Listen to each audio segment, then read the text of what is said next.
Bonjour à tous.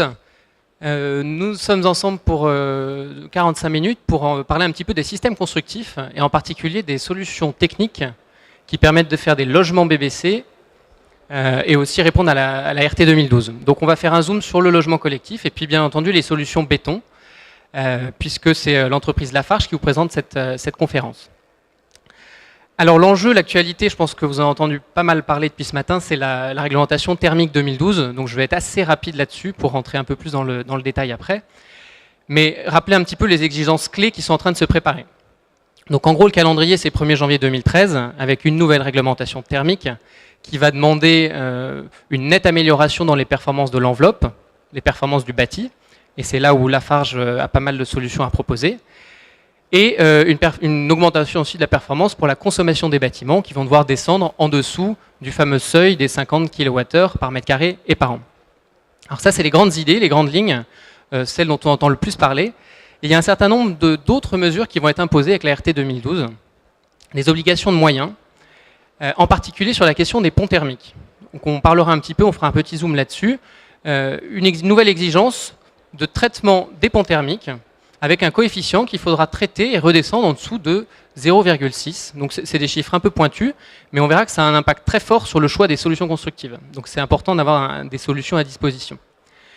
Ensuite, il y a un certain nombre d'autres exigences sur la surface vitrée, sur l'affichage des consommations, sur pas mal d'autres sujets qui sont dans la RT 2012, mais qui nous concerneront un petit peu moins aujourd'hui, puisqu'on a vraiment zoomé sur l'augmentation de la performance de l'enveloppe, les solutions techniques pour y arriver, et puis les façons de traiter ce fameux critère des ponts thermiques qui devient de plus en plus déterminant. Alors, construire un logement durable en béton, ça peut paraître presque original ici, mais le message qu'on veut montrer, c'est que des solutions, il n'y a pas une seule solution constructive pour passer la RT 2012, on va passer en revue un certain nombre de solutions, et il y en a plusieurs, qui ont chacune des atouts sur la thermique, des atouts sur le confort, des atouts sur l'économie. On a vraiment tout un panel de solutions béton qui permettent de répondre aux exigences des architectes, des bureaux d'études et des entreprises de construction. Alors les enjeux clés, très rapidement, sur la conception d'un bâtiment BBC aujourd'hui, il y a 3 grandes idées sur lesquelles on doit travailler. La première idée, c'est bien sûr de travailler sur la conception dite bioclimatique et de maximiser tous les apports d'énergie gratuits. C'est le b.a.-ba en fait, c'est aller récupérer un petit peu mieux l'énergie présente. Donc on parle souvent des apports solaires, puisque c'est un enjeu clé, qui permettent de compenser en grande partie et de limiter en grande partie les besoins de chauffage. Ça, c'est de l'intelligence de conception. C'est plus le travail de l'architecte et du bureau d'études, de bien travailler le dessin du bâtiment pour gagner justement des kilowattheures gratuits, entre guillemets. Deuxième étape clé, dans la conception d'un bâtiment, on va choisir un système constructif. On ne choisit plus juste un matériau, maintenant c'est vraiment un système constructif. Donc l'assemblage d'un voile, d'un système de porteur, d'un plancher, d'une structure, et c'est l'ensemble de tout ça qui va avoir des bonnes performances. Et donc le deuxième enjeu, c'est qu'une fois qu'on a capté cette énergie gratuite, il faut au maximum la conserver à l'intérieur du bâtiment. Ça on le faisait déjà, mais on va devoir le faire de mieux en mieux. On va devoir travailler sur l'isolation et sur l'étanchéité à l'air. Garder les kilowattheures le plus longtemps possible. Alors bien sûr, on n'en est pas encore au bâtiment zéro énergie. Il y a toujours un décalage entre les apports naturels et les fuites d'énergie. Et le reliquat, on doit le compenser par des équipements qui deviennent, année après année, de plus en plus performants, avec des ratios énergétiques qui sont de plus en plus efficaces. Et ça va permettre, c'est la combinaison des 3 éléments, meilleure conception, enveloppe et système constructif très performants, et équipement avec des rendements améliorés, qui permet de résoudre l'équation BBC ou l'équation de la RT 2012. Et c'est bien l'ensemble des 3, et pas juste un travail sur l'un d'entre eux qui suffit. Alors quelques exemples rapides avant de rentrer plus dans les détails techniques. Sur ces règles d'or, la conception bioclimatique, effectivement, c'est un enjeu important. On va pouvoir travailler, quand je dis on, c'est les concepteurs de bâtiments, vont devoir travailler sur la question de la surface vitrée, sur leur bon positionnement, puisque ça a un impact très très fort sur les consommations du bâtiment. Je vais vous donner un exemple chiffré. Sur une maison individuelle, des calculs ont été menés. On a pris la même maison avec les mêmes taux de vitrage et on l'a modélisée dans un logiciel de calcul thermique en lui faisant faire 360 degrés sur elle-même. Et on se rend compte qu'entre le moment où les grandes surfaces et les pièces de vie sont plein sud, les grandes surfaces vitrées sont plein sud, et le moment où elles se retrouvent plein nord, on a un écart de consommation sur cette maison qui est de 30 à 40%. Donc vous voyez, un des premiers gisements d'économie, c'est même le premier et le plus gros, il est dans l'intelligence de conception et le bon positionnement de ces surfaces vitrées pour mieux gérer les apports solaires. Donc c'est un exemple parmi d'autres. Enjeu clé qui est fortement lié, la question du confort d'été qui doit se penser dès la conception du bâtiment. Parce qu'à partir du moment où on a mis des surfaces vitrées plein sud qui captent beaucoup d'énergie, ça marche très bien en hiver, mais ça va évidemment créer des surchauffes en été. Donc penser dès la phase conception au système de protection et à la question aussi de l'inertie thermique dont on reparlera au cours de la présentation. Bien sûr, la compacité étant un enjeu clé, puisque moins on a de surface déperditive, plus le bâtiment sera performant. Donc il y a toute cette équation à garder en tête. Deuxième étape, le choix du système constructif pour obtenir la performance souhaitée. Alors on parle beaucoup de thermique, beaucoup de construction durable, c'est le sujet aujourd'hui, mais il est important de ne pas négliger tous les autres aspects réglementaires aujourd'hui dans le bâtiment. Un bâtiment doit être confortable pour ses usagers, on parle de logement collectif, donc il ne faut pas oublier ses fonctions premières, la tenue mécanique, la tenue sismique, la résistance au feu, les performances acoustiques, l'accessibilité, et ensuite on a la thermique, la question des impacts environnementaux, mais on a bien un ensemble de problématiques réglementaires à traiter et pas juste la thermique. Donc c'est important de choisir un système constructif performant sur tous ces aspects-là, et c'est là qu'on aura une réponse globale la plus pertinente et la plus juste possible. Pour vous donner un exemple, on peut parler un peu de la question du confort d'été. Dans le choix d'un système constructif, il est important aussi de réfléchir sur l'inertie du bâtiment. On a vu l'exemple dans la conférence précédente sur certains bâtiments présentés par Eiffage, où on travaille effectivement sur la structure, l'ossature béton, pour maximiser la quantité de matériaux lourds apparents et de ce fait améliorer grandement le confort d'été. Et ça, c'est vraiment un choix constructif qui doit se prendre dès le début, puisque ça aura un impact très fort sur la qualité de vie dans le bâtiment à l'issue. Et puis bien sûr, je vous ai parlé d'un certain nombre de critères et d'exigences. Le premier, ça reste l'économie. C'est d'avoir un système constructif qui a un coût global maîtrisé. Et vous verrez que dans les solutions que je vous présente, c'est un de nos fers de lance, c'est proposer et trouver des solutions constructives qui permettent de passer l'ART 2012 de façon économique. Puisque c'est clairement la problématique à court terme des entreprises du bâtiment. Alors troisième règle d'or, donc on a dit limiter les déperditions. Ça passe d'un côté par l'isolation thermique. L'isolation thermique qui est relativement, bon, on ne va pas être trop exigeant, mais relativement facile pour les déperditions dites surfaciques. Ça veut dire augmenter l'épaisseur d'isolant sur les murs, sur les sols, sur les plafonds. Les solutions techniques existent, donc il n'y a pas de révolution à ce niveau-là. C'est juste une augmentation de performance qui n'engendre qu'assez peu de difficultés techniques. Par contre, ce qui devient important, le maillon faible, une fois qu'on a fait ça, ça devient les ponts thermiques. Les ponts thermiques, c'est toutes les faiblesses dans la paroi isolante d'un bâtiment. On plantait un clou dans une paroi isolée qui donne sur l'extérieur, un clou traversant, c'est un pont thermique. La chaleur va passer par le clou, chanter l'isolant et être évacuée à l'extérieur.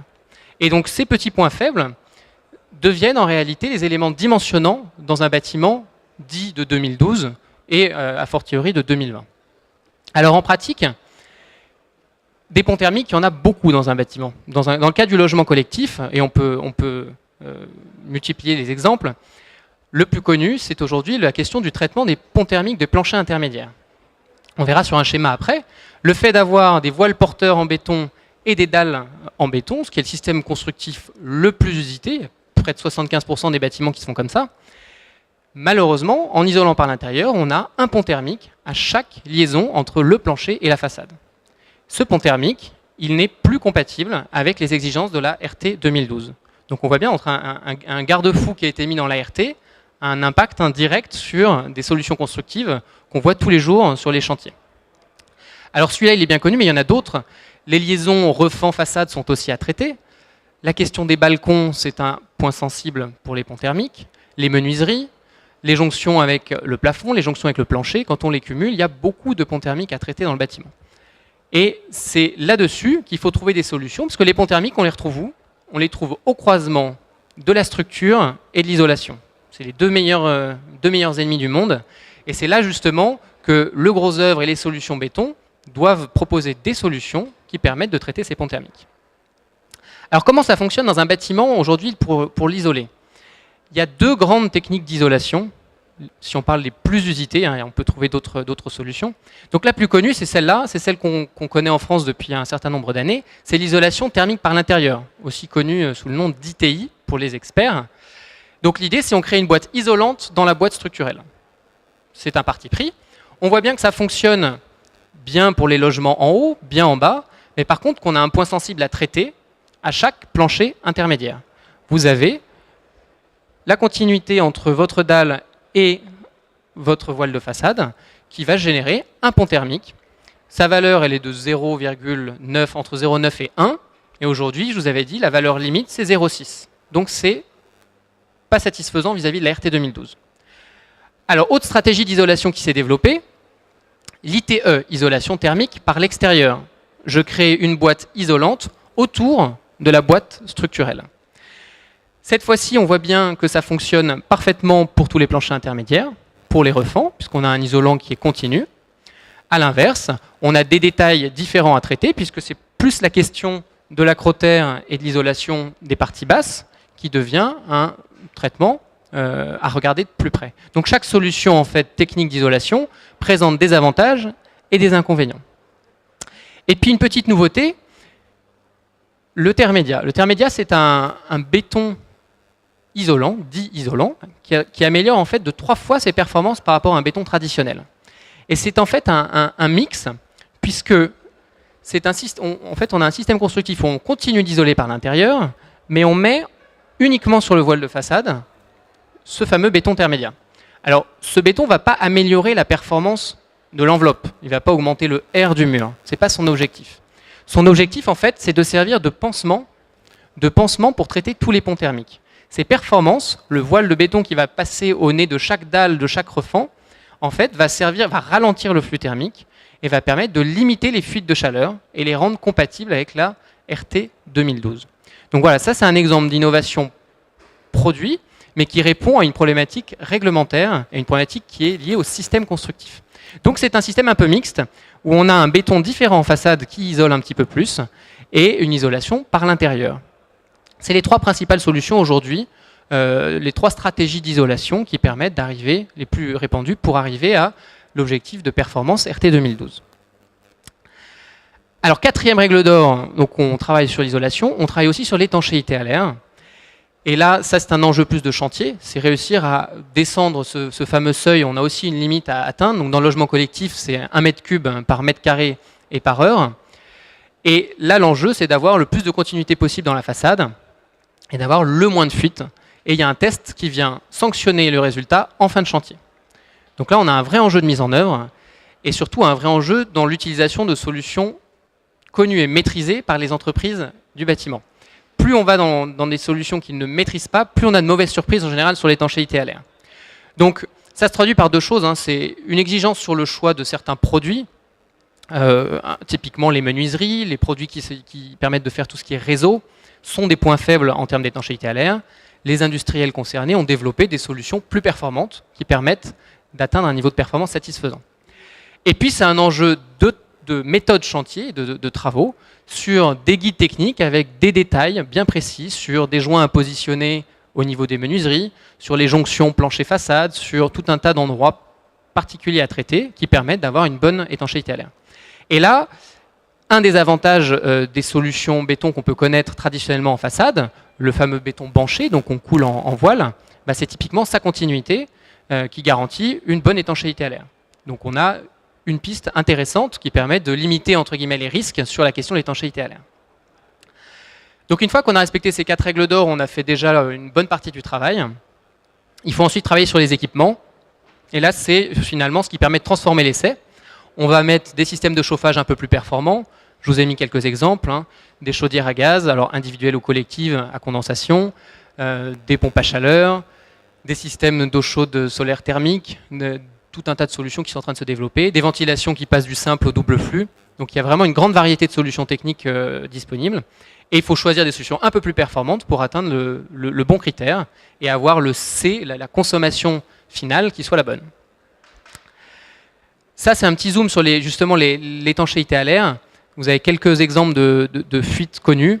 On parlait des menuiseries, on parlait des équipements électriques, et puis tout ce qui est liaison. Et en gros, quand vous visitez un chantier, je ne sais pas si vous avez eu l'occasion de voir ça, mais c'est toujours là où on a plusieurs corps d'état qui se mélangent, qu'on a souvent des problèmes d'étanchéité à l'air. Donc c'est vrai que c'est vraiment un point de détail à surveiller sur des chantiers pour être sûr de ne pas avoir de mauvaises surprises. Donc la construction durable, comme on en parle souvent, c'est un grand mot, mais derrière, c'est vraiment une vision un peu plus globale. Il faut sortir de la vision trop pragmatique, peut-être trop orientée produit, pour avoir une vision plus système. Et c'est ça que chez Lafarge qui nous paraît intéressant. C'est pas le béton qui est intéressant, c'est les systèmes constructifs en béton qui permettent de répondre aux enjeux de confort thermique, de confort acoustique, de performance structurelle, de tenue au feu, de pérennité, etc., etc. Et bien sûr, tout ça le plus économiquement possible, car c'est l'enjeu principal.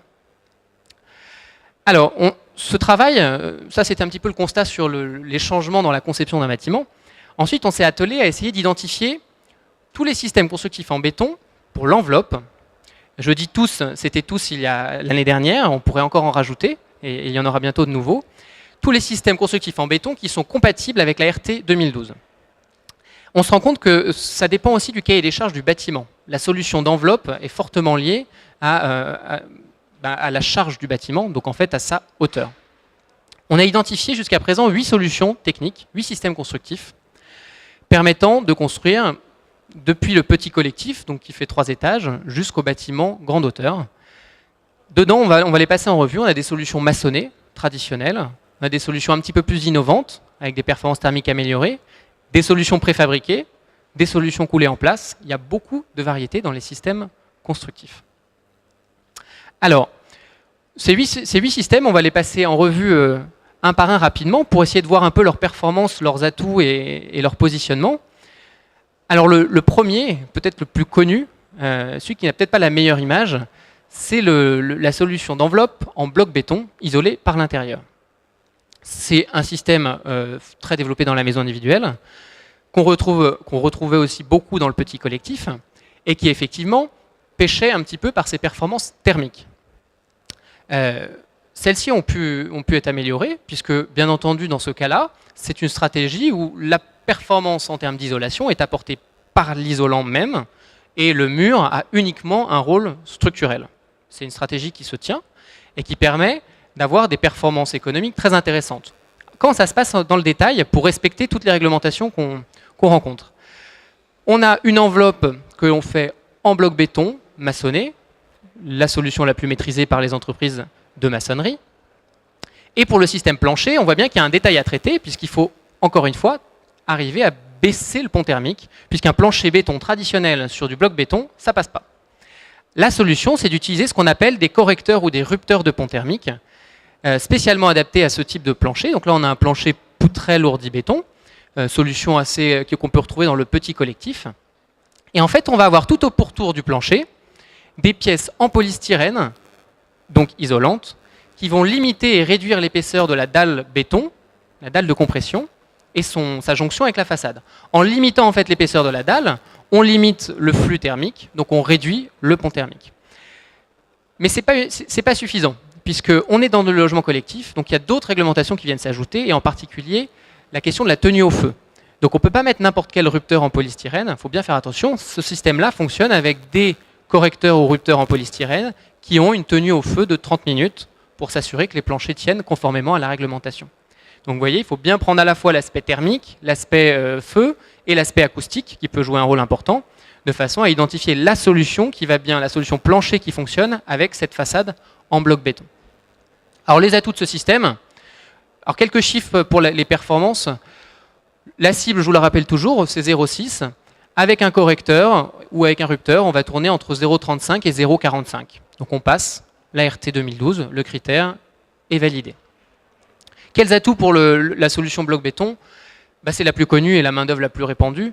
Donc si vous avez un projet et que l'entreprise est habituée au bloc béton, on n'est pas obligé de lui dire de changer ses habitudes de construction et de s'exposer à quelques risques de sinistre plus tard. On peut tout à fait lui dire que son logement collectif, il peut le faire BBC avec son bloc béton. Et bien sûr, deuxième atout, ça reste aujourd'hui en termes de compétitivité économique la solution la plus performante pour du petit collectif. Petit puisque on ne peut pas porter avec une façade en bloc béton plus de 3 niveaux, 4 dans le meilleur des cas. Donc on reste vraiment dans le domaine des logements de 1, 2, 3, 4 étages. Alors le bloc béton évolue aussi, puisqu'il travaille un petit peu sur sa performance thermique, et il y a le bloc béton, on va dire deuxième génération qui arrive sur le marché, qui sont des blocs béton avec des granulats dedans dits isolants. Granulats légers qui vont procurer des performances d'isolation meilleures au bloc, et aussi un poids nettement plus agréable pour les entreprises qui le mettent en œuvre. Alors le principe et l'avantage de passer sur un bloc béton isolant, c'est de gagner en performance thermique, vous l'avez bien compris, sur le mur. Donc on va avoir un R de la maçonnerie qui va être, selon les produits, entre 1 et 1,2. Donc déjà on gagne un petit peu. Et pour certains produits, même en pierre ponce, on peut monter jusqu'à 2,5. Donc pour une maçonnerie de 20 cm, avoir un R de 2,5 dans la partie structurelle, c'est un gain important sur les épaisseurs et les quantités d'isolant qu'on met derrière. Donc ce bloc béton de pierre ponce apporte des performances d'isolation supplémentaires. Mais le vrai atout sur le logement collectif de cette solution, c'est encore une fois la question du pont thermique. Maintenant que votre maçonnerie est isolante, on peut se contenter, pour traiter le pont thermique, d'y adjoindre une planelle dite isolante. La planelle, c'est la petite pièce qu'on met en about de plancher, et qui va aussi agir comme pansement pour traiter le pont thermique. Ça, ce n'était pas possible avec le bloc traditionnel, puisque si on mettait une planelle isolante, le flux thermique, en fait, la chaleur est assez intelligente, elle va là où c'est le plus facile, aurait contourné la planelle et on aurait gagné très très peu en termes de performance. Donc cette solution planelle isolante n'a de sens qu'avec un bloc dit isolant. Et avec ça, on peut se contenter de mettre une dalle pleine en solution plancher. Donc là, pour le coup, économie, puisque c'est la solution la plus compétitive pour faire du plancher de logement collectif. Donc on va investir un petit peu plus dans l'enveloppe, simplifier le traitement du pont thermique, économiser sur le plancher. Donc stratégie un petit peu différente. Alors pour toujours avoir quelques ordres de grandeur, la cible c'est toujours 0,6. Planelle plus dalle pleine, on a un psi à 0,45. Donc en fait ça remplace le fameux correcteur qu'on avait. Si on est sur un projet qui demande une très haute performance, un traitement encore meilleur des ponts thermiques, on peut faire le duo, hein. On met la planelle isolante et un correcteur de pont thermique, c'est possible, et on va pouvoir descendre sur des psi entre 0,2 et 0,3. Alors quels sont les atouts en fait de cette solution? Vous l'avez compris sur la partie thermique, hein, ça permet de gagner un petit peu sur ce point-là. Quand on prend des blocs pierre ponce avec des résistances thermiques très élevées, on va pouvoir gagner des mètres carrés. Donc quand on est promoteur et qu'on regarde justement le rapport Schoenchab, ça peut être un argument très impactant. Le bloc en pierre ponce, quand on a pu faire sa fiche de données environnementale et sanitaire, on s'est rendu compte qu'il avait un atout important, c'est son impact environnemental, puisqu'on a un produit qui n'est pas cuit. C'est un produit qui est pressé à froid, et ça, globalement, il a naturellement, entre guillemets, ses propriétés d'isolation, et ça permet de le rendre compatible avec la stratégie plus d'éco-construction. Et puis derrière, en termes de méthodologie, on peut la faire, cette solution peut être collée ou maçonnée. Hein, ça, c'est les types de poses des maçonneries selon ce que préfère l'entreprise. Dans la même catégorie, toujours dans les solutions dites blocs, vous avez le béton cellulaire. Le béton cellulaire qui permet aussi de faire jusqu'à R+3 des logements collectifs avec une excellente performance thermique. La stratégie est un tout petit peu différente puisque on part sur des blocs de 25 cm mais qui vont présenter des performances thermiques meilleures et un traitement du pont thermique meilleur. Plus on a de place au niveau de la jonction plancher-façade, plus on peut réduire les valeurs du pont thermique. Donc on garde un peu les mêmes atouts que la solution pierre ponce. On a une solution maçonnée, un système plancher dalle pleine qui est compatible, et derrière, on obtient des performances thermiques très intéressantes, puisqu'on va pouvoir descendre à un psi qui tourne autour de 0,2, grâce à ce bloc de 25 et la planelle en béton cellulaire qui est un petit peu plus épaisse. Donc ça, ce sont 3 solutions maçonnées, avec effectivement le béton cellulaire qui chapeaute le tout sur la question de la performance thermique, mais qui présente 3 stratégies différentes de répondre à l'exigence de la RT 2012. Il n'y en a pas une seule. Les 3, honnêtement, fonctionnent. Ça dépend clairement de l'entreprise avec laquelle vous êtes habitué à travailler, et puis de vos exigences en termes de performance thermique, si vous souhaitez aller au-delà de la RT 2012, ou juste passer la RT. Alors ensuite, il y a une autre grande famille. Dès qu'on monte un petit peu plus en hauteur, les solutions maçonnées ne peuvent plus être porteuses. Elles peuvent être mises en remplissage, mais les solutions les plus courantes sont les solutions dites banchées. Donc c'est du béton livré sur le chantier par des toupies qu'on coule à l'intérieur des voiles et qui permet d'assurer la structure du bâtiment. Alors rapidement, je vous ai parlé du terre-média, c'est là où on va pouvoir voir un petit peu le détail. L'idée du terre-média, l'intelligence de cette innovation, c'est de prendre, c'est pas partir d'un cahier des charges trop pointu, c'est partir du cahier des charges de l'entreprise. Elle maîtrise un mode constructif précis, elle ne veut pas changer ses habitudes. Nous, derrière, on a réfléchi au bon béton qui fonctionne bien, permettant de répondre aux critères de la RT 2012. Donc c'est assez original comme démarche, et ça permet de ne rien modifier sur le chantier, si ce n'est une seule chose, la livraison de la bonne toupie pour le voile de façade. Et ça, quelque part, c'est des méthodes, c'est vraiment un enjeu de méthode, et sur un chantier, on sait en général bien maîtriser ces questions-là, et pas de plus de difficultés sur le traitement du pont thermique. Vous avez de façon traditionnelle le plancher qui vient s'accrocher sur les boîtes en attente dans le voile de façade, et on a une solution conforme RT 2012 sans bouleverser l'entreprise. Alors, quelle performance ça permet d'obtenir? Donc, pour les experts, donc on a un béton qui est 3 fois plus performant qu'un béton traditionnel. Donc, c'est la conductivité qui le traduit. La conductivité tombe à 0,54. Et derrière ce chiffre, ça permet quoi? Quand on fait notre calcul, notre simulation aux éléments finis, on trouve qu'on a un pont thermique qui fait 0,57. Alors c'est une valeur qu'on vous donne, hein, il y a un catalogue un peu plus, ça va dépendre en général des cas, mais globalement on est toujours en dessous de 0,6. Donc ça permet de se hisser pile poil aux critères RT 2012, entre guillemets, avec un moindre effort pour les entreprises. Les avantages, on en a parlé. Hein. L'exploit, bien sûr, j'ai pas assez parlé, c'est de trouver ce compromis entre thermique et mécanique. Ce béton reste un C2530, ça veut dire qu'il peut résister à 25 mégapascales, ce qui est le cahier des charges d'un béton traditionnel. Donc il est aussi résistant qu'un béton traditionnel. Et c'est vraiment là la difficulté de formulation, et c'est là qu'est l'innovation de ce béton Lafarge. Et on peut monter avec ça jusqu'à 9 étages en voile porteur. C'est l'innovation qui est sortie donc l'année dernière. Et derrière, on a une disponibilité qui est à peu près sur l'ensemble du territoire pour pouvoir justement assurer cette disponibilité de produits. Alors, il y a d'autres stratégies avec le béton banché, puisque là, il y a un cas sur lequel on ne peut pas répondre avec le terre-média aujourd'hui, c'est la question du béton apparent. Je prends l'exemple des architectes. Il y a encore beaucoup d'architectes qui aiment garder cette qualité de parement. Avec la solution terre-média aujourd'hui, ce n'est pas encore possible. Pourtant, il existe quand même des solutions qui permettent et d'être conformes à la RT 2012 et d'avoir la liberté dans le choix du béton. Alors, on reste en fait sur un béton banché isolé par l'intérieur et on va utiliser ce qu'on appelle des rupteurs de pont thermique. Ça, vous en avez de diverses variantes sur le marché qui vont permettre de traiter la jonction entre le voile et le plancher. Et l'idée, en fait, ce sont des produits qui font en général 1 mètre de long, qu'on vient positionner au pourtour du plancher et qui vont assurer la continuité mécanique et garantir la rupture thermique.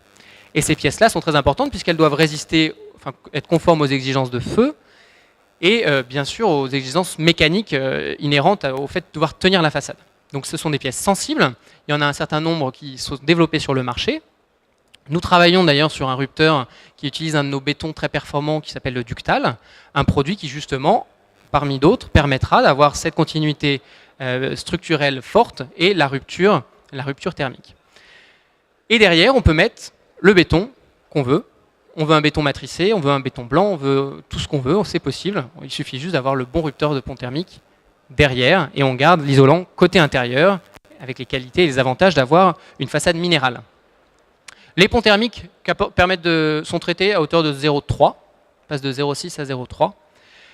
On divise par 2, donc ça permet de voir un petit peu plus loin que la RT 2012, solution très performante, mais qui nécessite effectivement d'avoir une entreprise qui sait poser ce type de produit. Mais donc on voit qu'on a 2 variantes possibles, le rupteur ou le terre-média, si jamais on ne souhaite pas poser de rupteur. Donc les avantages, c'est que ça laisse un petit peu plus de liberté dans le choix du béton et dans le choix du parement, ce qui est aujourd'hui un enjeu important pour des bâtiments qu'on souhaite placer dans des villes durables Et quand on parle de durable, il y a aussi la durabilité de la façade. Et ça, c'est valable pour un certain nombre de solutions que je vous ai présentées.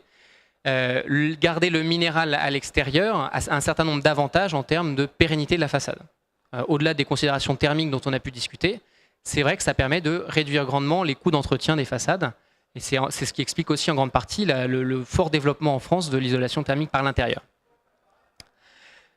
Alors ensuite, une solution un peu intermédiaire, on va pousser un peu l'isolant, il n'est plus à l'intérieur, on va le mettre entre les deux, c'est le prémur isolé. C'est une solution qui existe plutôt pour le tertiaire, mais qu'on commence à trouver sur quelques chantiers de logement collectif.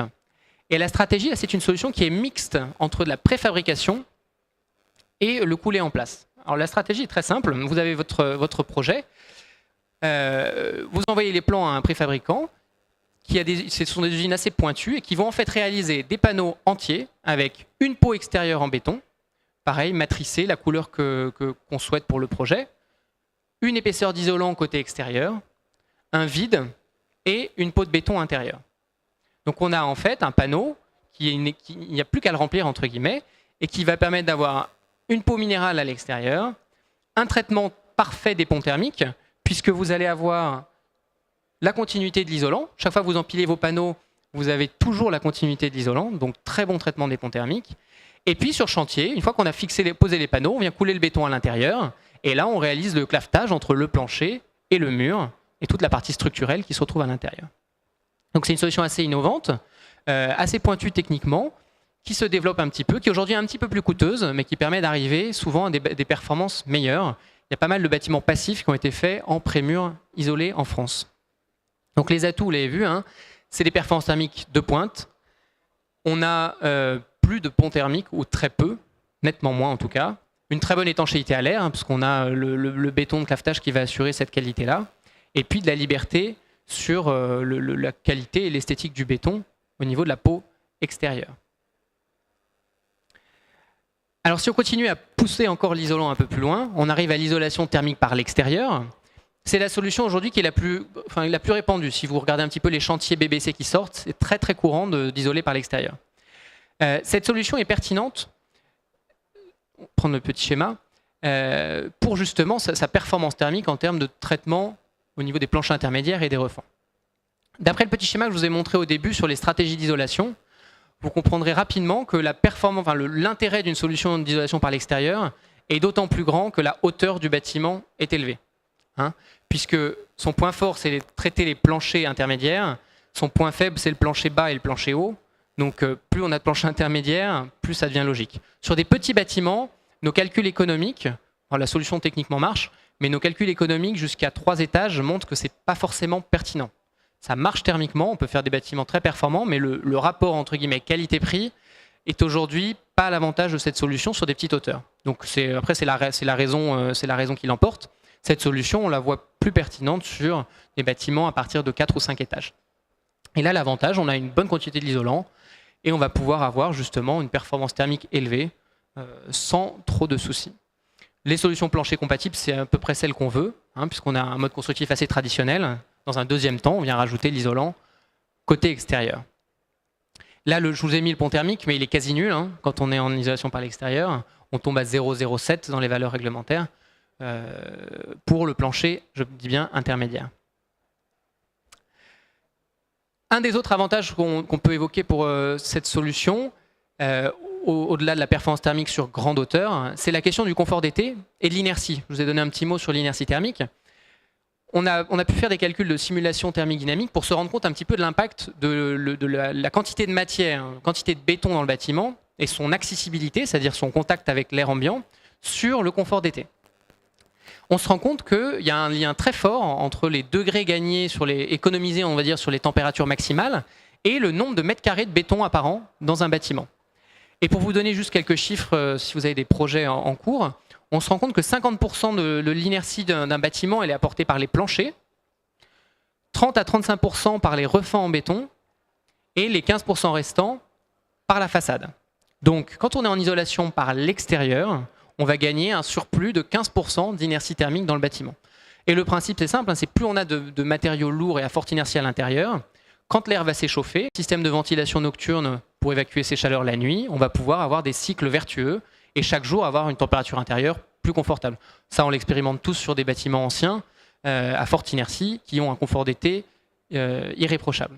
Donc l'isolation par l'extérieur permet de gagner un petit plus d'inertie, sachant quand même les 85% de l'inertie, c'est les refends en béton, en les laissant le plus possible accessibles, c'est-à-dire pas cachés derrière un isolant, et les planchers. Je ne sais pas si vous avez l'occasion de visiter quelques projets, comme j'ai vu la Tour Elitis à Dijon par exemple, où ils ont travaillé sur l'inertie des planchers en les laissant apparents. Nous avons fait aussi des bureaux du côté de Toulouse, bureaux à énergie positive. Même stratégie, hein, pour se passer de clim, on a laissé travailler pour laisser absolument le béton apparent d'un côté et de l'autre. C'était des bureaux en open space, donc il y avait un certain nombre de questions qui se posaient derrière. Il a fallu travailler sur l'acoustique pour faire des plaques absorbantes bien positionnées, qui ne tuent pas l'accès à l'inertie et qui permettent quand même d'avoir le confort acoustique. Donc ça, c'est la vraie intelligence de conception où on a mis ensemble des thermiciens, des acousticiens, puis des experts matériaux pour avoir un résultat performant. Et on a un bâtiment à Toulouse sans climatisation, ce qui est un bel exploit. Et puis dernière solution, un peu pour rêver un petit peu plus. Donc on a chez Lafarge un produit d'exception qui s'appelle le Ductal. C'est un béton à ultra haute performance, c'est un béton fibré qui est à peu près 10 fois plus performant mécaniquement que le béton traditionnel et qui permet de faire en fait des éléments très fins, très performants et en plus très esthétiques. Donc ces applications en termes architectoniques sont assez nombreuses. Et une d'entre elles a été testée sur un bâtiment dans le 18e arrondissement qui est la crèche Budin. C'est une solution dite façade légère. Donc là, on change un petit peu de stratégie. On a une structure en béton avec des voiles porteurs, des planchers porteurs, et la façade est dégagée de contraintes mécaniques. Et la logique, c'est de faire des panneaux préfabriqués en usine en ductal. Donc vous avez des panneaux qui font une hauteur d'étage, 1 à 2 mètres de large, qui ont un parement esthétique très satisfaisant. L'isolant est intégré dans la phase de préfabrication. Vous le voyez un petit peu sur le détail. Donc on arrive en fait avec un panneau tout en un qu'on vient fixer en façade. L'importance là est dans le traitement du joint, bien sûr, parce que le ductal est étanche à l'eau, étanche à l'air, donc il a beaucoup de propriétés intéressantes. Et donc bien sûr, la fixation doit être soigneuse. Et d'un seul coup, on réduit énormément le nombre d'étapes. On monte une peau, en fait, étanche à l'air, isolée et performante, très rapidement, avec des qualités esthétiques particulièrement intéressantes. Ce chantier, si vous avez l'occasion de passer dans le 18e, voir la crèche Budin, c'est une vraie innovation constructive. Et ce qui est intéressant sur ce produit-là, donc les ponts thermiques sont très bien traités. Là, il y a, effectivement, vu qu'on est en façade légère, on a beaucoup d'isolation au nez des planchers. Ce qui est intéressant sur cette solution, c'est juste pour ouvrir un petit peu le débat. Quand on regarde le prix en facial de la solution au mètre carré, c'est beaucoup plus cher que les solutions que je vous ai présentées. Par contre, ce qui est intéressant, c'est quand on commence à raisonner en coût global, qu'on essaie de prendre en compte l'isolant qu'on a économisé, le traitement des ponts thermiques qu'on n'a pas fait, et puis en allant un petit peu plus loin, pas besoin de pare-pluie, étanchéité à l'air garantie, on a un certain nombre d'atouts, et en particulier le dernier, c'est l'épaisseur de la façade, puisque là on a réduit avec une peau de ductal de 3 cm et l'isolant, on a gagné quand même une bonne dizaine de centimètres. Quand on fait le calcul des mètres carrés économisés et qu'on ramène ça sur la façade, cette façade haut de gamme, on va dire, elle est largement payée. Alors pas dans tous les cas, c'est un projet à Paris, hein, effectivement, où le prix de construction et le prix du mètre carré est particulièrement handicapant, mais globalement, on arrive à une solution qui peut être compétitive si on prend un peu de recul et qu'on regarde le coût global du bâtiment plutôt que de se focaliser juste sur le coût du matériau de prime abord. Et donc ça permet de faire des innovations très intéressantes et performantes. Donc globalement, hein, pour ce petit panorama des systèmes constructifs, quand on a mené ce travail, on s'est rendu compte chez Lafarge qu'il n'y avait pas une solution béton, il y avait des solutions béton. Et des solutions qui peuvent répondre à tous les cahiers des charges. Si on est sur un chantier où l'enjeu clé, c'est la durée du chantier et le timing, on a des solutions préfa qui permettent de faire ça rapidement. Si c'est la thermique, il y a des réponses. Et si c'est l'économie, ce qui est aujourd'hui un enjeu clé, il y a les systèmes constructifs les plus économiques dans ce catalogue de systèmes béton. Du banché, du maçonné, il y a plein de solutions disponibles, esthétiques ou pas. Donc ça permet d'avoir un petit peu plus de choix dans la conception des bâtiments. Je vous remercie pour votre attention.